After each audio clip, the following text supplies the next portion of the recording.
l'américain qui a un jeu qu'on ne peut pas décrire.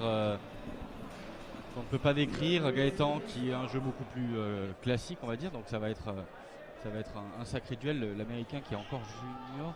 Encore un très jeune junior, exactement, il est encore junior. Qui est dans les 10 premiers mondiaux. Il est 10e mondial, exactement. Donc ouais, non, c'est voilà, avec un jeu poignée droite, un jeu très atypique, complètement atypique, mais avec une pointe qui va toujours vers l'avant et des changements de rythme, mine de rien, assez importants, une bonne précision. On va assister à un bon match entre deux poignées droites, voilà, avec des jeux complètement différents. Un style de jeu très atypique mais terriblement efficace. Et comme vous l'aviez dit, dans le top 10 mondial déjà en senior, alors que c'est encore un très jeune tireur, encore capable de tirer dans les catégories juniors. Et on voit, il paye pas de mine comme ça, il n'est pas très grand, il n'est pas athlétique, mais il a cette vista. Il sent l'escrime, on peut dire, il a une sensation naturelle de la touche qui fait qu'il est redoutable comme tireur. Et voilà, Gaëtan Billa, bien patient pour sentir la distance. Ça risque d'être un gros combat de distance, cette histoire. Voilà, tout va se jouer là-dessus. Là, on voit touche double, mais tout va. La clé, ça va être de réussir à gagner le combat des jambes pour être à la distance parfaite. Et voilà, la touche sous la main de Gaëtan Billa. On l'a vu, depuis ce matin, ça là, il l'a bien. Ah ouais, il la sent, et s'il l'a, c'est bon signe, parce que ça peut aller loin avec cette touche-là. Un bout de gant qui dépasse de la coquille, et voilà, Gaëtan qui sanctionne directement. Superbe touche de Gaëtan. Là, il varie, donc il provoque à la main pour finir à l'épaule. Superbe action, 3-1. 3-1 pour Gaëtan Billa. Gaëtan qui a eu un très très gros match au tour précédent contre le Kazakh Ruslan Kurbanov, avec une victoire 15-14 à la dernière touche. Ouais, dernière touche avec 2 touches de retard, 14-12, il est remonté dans le Sezou, donc voilà, il a la confiance, il l'a. Il est prêt, il est chaud, le match était il n'y a pas si longtemps que ça, donc il a encore l'influx. Donc c'est même positif là, on le sent déterminé. 4-2 pour lui. 4-2 pour Gaëtan. Pour l'instant, très bon début de match de la part du Français.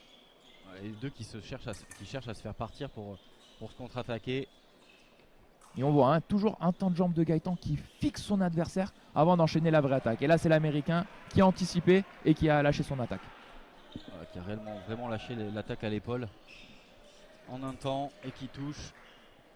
Celle-là, elle est bien faite de la part de l'Américain qui a pris son temps pour analyser les préparations de Gaëtan. Et voilà, encore la touche à la main. Cueilli dans les doigts. La précision terrible de Gaëtan Billa.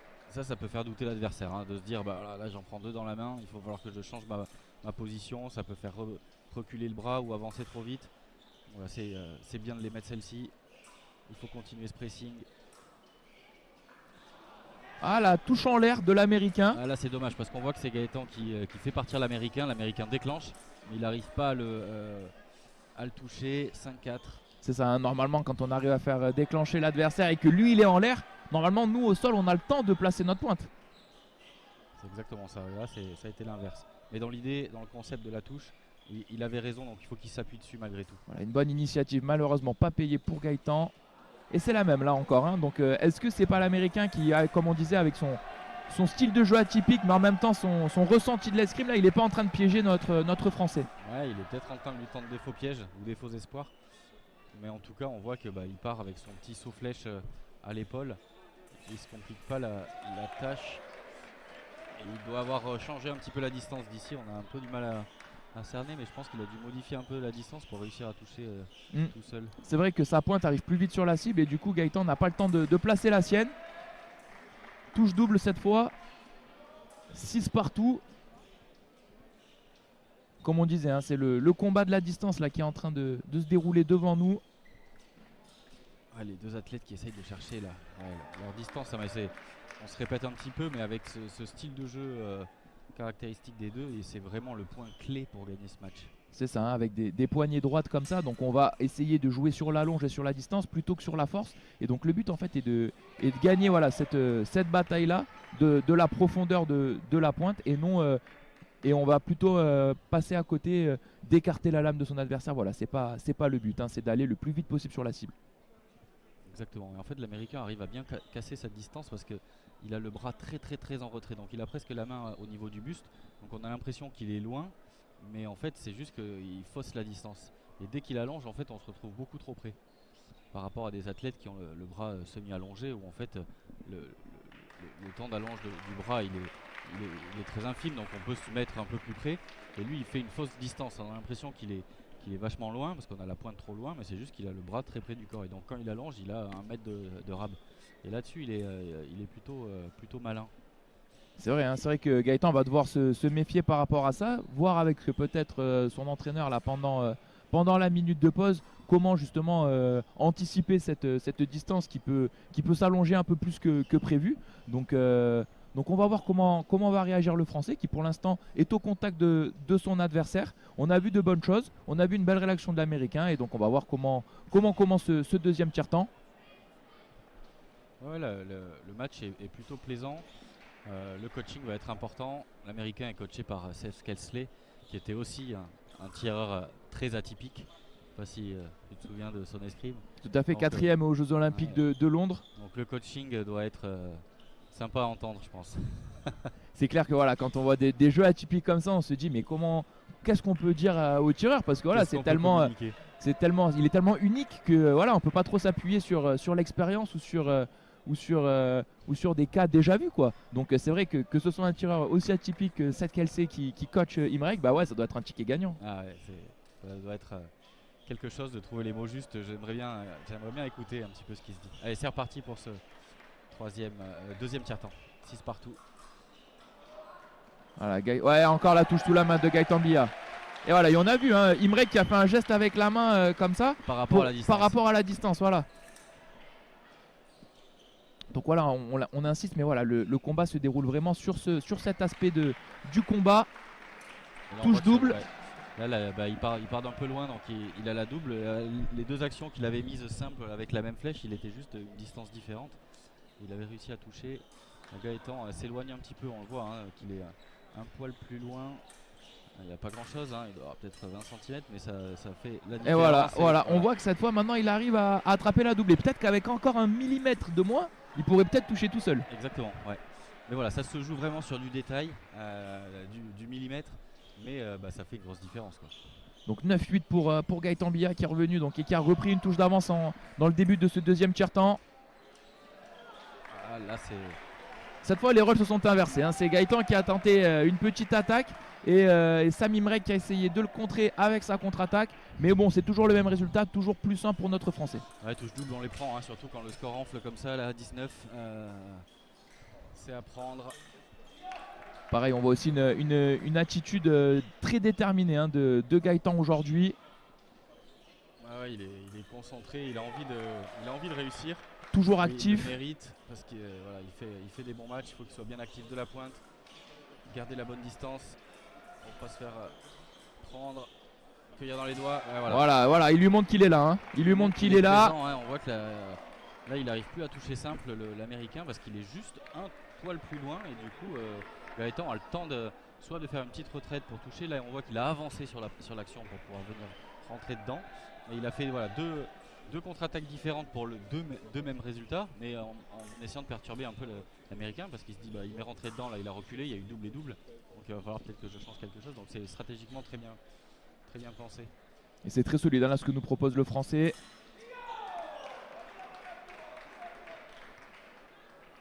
Gaëtan Billa qui a été vice-champion du monde par équipe avec l'équipe de France il y a 2 ans, qui a eu une période un peu plus compliquée ces derniers temps et qui revient très en forme là depuis le mois de février, notamment sur le circuit français où il a obtenu la 2e place au circuit national de Dijon. Ouais, il revient fort, il y a eu une saison où il a été champion d'Europe U23 il me semble et vice-champion d'Europe, exactement, il perd en finale. Où il était très costaud et c'est de l'année où il a été avec l'équipe de France senior aussi. Donc là on voit sur l'action encore une fois, il a la bonne distance, ça fait double, c'est à prendre à 12-11, il faut qu'il continue là-dessus. C'est ça, là il s'est un peu adapté à ce que lui proposait Imrek et ça fait un petit moment que l'Américain n'a pas touché tout ça. Bien sûr on lui souhaite pas mais ça fait un petit moment. Et donc toujours plus 1 pour Gaëtan Billa au milieu du deuxième tiers-temps. Bien patient. Voilà, beaucoup de préparation. Imrek un peu plus de garder la distance. Il ne faut pas qu'il s'endorme. Imrek va vouloir le surprendre en un temps. Et en plus comme vous l'aviez dit tout à l'heure, voilà la capacité d'allongement du bras de Imrek qui peut surprendre si on est un peu endormi. Exactement, et c'est ce qu'il recherche. Il essaye de baisser le rythme pour pouvoir le surprendre d'un coup. Là, il était pas loin de le toucher, Gaëtan. C'est dommage. Et Voilà, malheureusement, ouais, il a tapé la coquille de son adversaire. mais ouais, on voit que l'Américain essaye de baisser complètement le rythme pour pouvoir partir en un temps, surprendre, partir de 0 à 10 km/h. Bah, ça va surprendre toujours, puisqu'on fait 10 km/h d'un coup. Parfois, c'est plus intéressant que de faire de 30 à 40. Allez, 23 secondes avant la fin de ce deuxième tiers-temps. Donc là, on a eu un petit carton jaune de passivité. Exactement.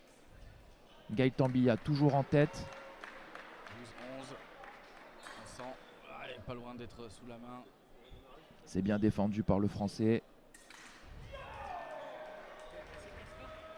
Et attention, hein, voilà, ces derniers moments là qui peuvent coûter cher. Voilà, donc la pause. Donc beau relais hein, de la part de Gaëtan.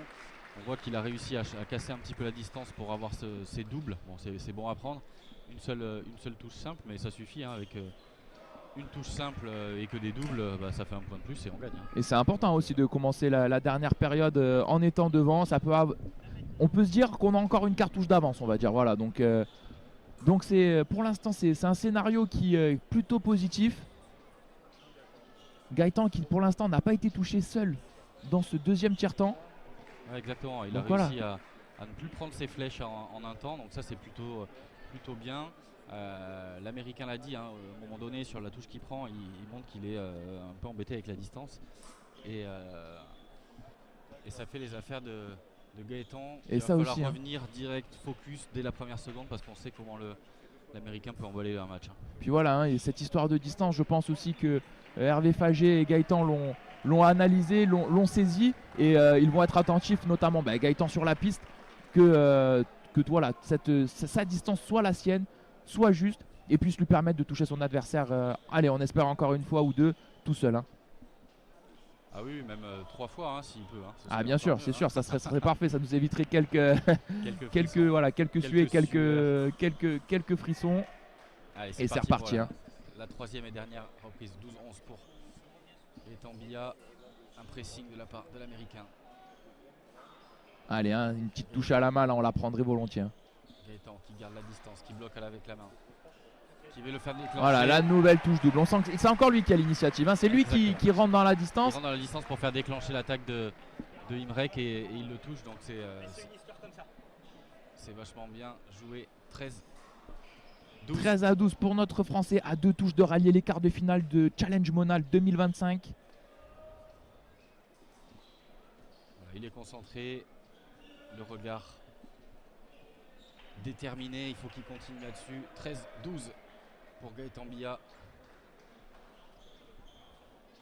Allez, c'est parti, toujours même rythme. Bien sur les appuis, la distance. Voilà, toujours être acteur, hein, toujours faire des preps pour créer quelque chose, créer des réactions, prendre des informations sur la manière de défendre ou d'attaquer de son adversaire. Exactement, réussir à faire déclencher l'autre en fait pour le contrer. L'Américain qui a vraiment pris la poignée droite au bout du bout. Et voilà, magnifique la contre-attaque de Gaëtan Billa. Voilà, très patient, c'est magnifique. L'Américain est vraiment parti de loin parce qu'il avait pris sa poignée droite au bout du bout et il avait déjà préallongé le bras. Du coup, il avait moins cette possibilité de surprendre avec l'allongement et Gaëtan a pu faire. Et ça a été super bien senti de la part du Français qui a pu le mettre dans le vide et mettre sa pointe. Allez, une touche Gaëtan, une touche et tu rejoins les quarts de finale. Allez, on garde ce sérieux, cette distance. Voilà, du travail. L'Américain est en train de jouer sur sa poignée pour voir quelle distance adopter. Mais il nous fait un super match aussi, hein, le Français. Et voilà la touche dans les doigts de Gaëtan Billa qui rejoint les quarts de finale. Nous aurons donc 2 Français en quart de finale de cette édition du Monal. Magnifique match de la part de Gaëtan qui a su gérer tous les paramètres de distance. Même au moment où il a été un petit peu perturbé, il a réussi à se réadapter pour rebasculer à la bonne distance. Magnifique. Hein. Il a su répondre à toutes les problématiques que lui a posé Imrek et ça franchement c'est fort hein, parce que c'est pas un jeu simple le jeune Américain là il fait une entrée tonitruante chez les seniors et il pose énormément de problèmes à beaucoup de tireurs.